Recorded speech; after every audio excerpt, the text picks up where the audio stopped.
Hello and welcome to The Crow Online.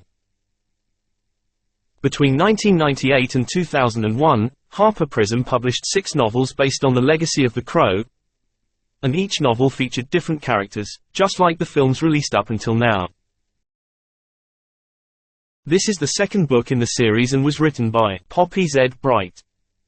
Like many authors, that was partially a pen name, and the picture you can see of the author is from 1998 when the book was first published. Why is that important, you ask? Well, I'll get to that shortly.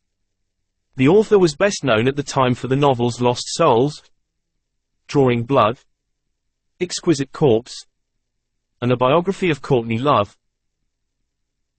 The novel was called The Lazarus Heart, and was released in March 1998. The synopsis that follows was on the back of the novel. The Eternal One.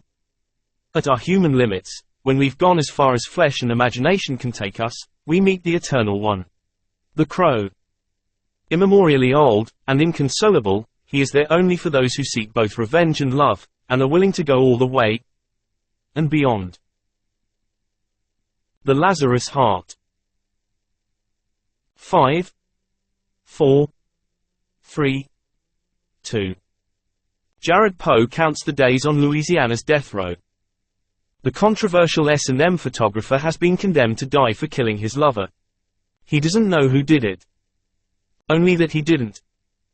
Can he clear his name and find the real killer in time? No, for this is no ordinary thriller. We are in the dark realm of The Crow, and Jared must feel the cold shudder of death. Must hear the beating of black wings. Must prowl the shadowy gothic netherworld of New Orleans to prove he was no killer when he died. And find out what kind of killer he has become. So, what's it like? Well, it's dark to say the least. What's good, I hear you ask? Well, the writer is obviously from New Orleans, where the story is set, with an abundance of location details that confirm the author's knowledge of the location. And I can imagine a location tour if you wanted to visit the locations mentioned in the book. I'm not certain that would be a great idea for some of them, but I'll leave that to you.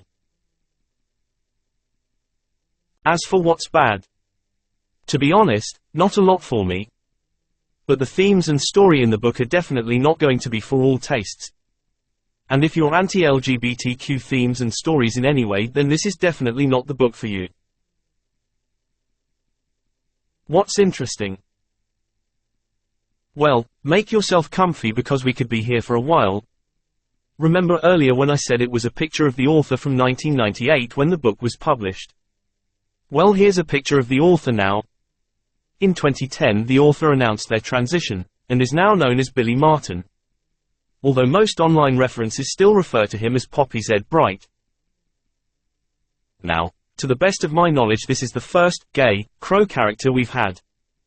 And given the entire book is set within the LGBTQ scene of New Orleans, it's natural that the majority of the characters are themselves LGBTQ. With the very few straight characters being completely stereotypical one-dimensional homophobes. It does strike me as very interesting that if the book was released today, it would definitely be dismissed as a woke version of The Crow. But seeing as the book was first released 25 years ago, does it qualify as pre-woke? This is a well-told story where, in the context of the setting, it makes perfect sense that many of the characters are LGBTQ. My last word on this aspect of the book: this is a good Crow story and engaging novel which just happens to be set in the New Orleans LGBTQ scene. Several online reviews of the book also claim that the 2000 film, The Crow, Salvation, was based on this book. But apart from the fact that both feature a main character who was wrongly convicted of killing their lover, and neither character knows who the real killer was. That's where the similarities begin and end.